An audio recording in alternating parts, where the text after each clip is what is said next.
Hey everyone, Edward here at Windows Report, and today I'm gonna show you how to use voice typing on Google Docs in no time. You will see that it's super simple and effective if you do not have a keyboard at the moment. So what you have to do is access your browser and of course head over to Google Docs. Now make a new document and in here simply click on the Tools tab and select the voice typing option and select the voice typing option. Now you can simply move this button wherever it fits you or wherever it's easier for you to access it, and then simply click on the speak button.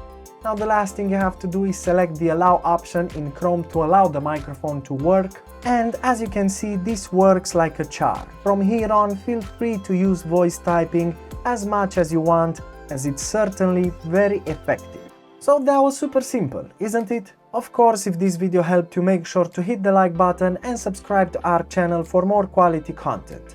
Thanks for watching.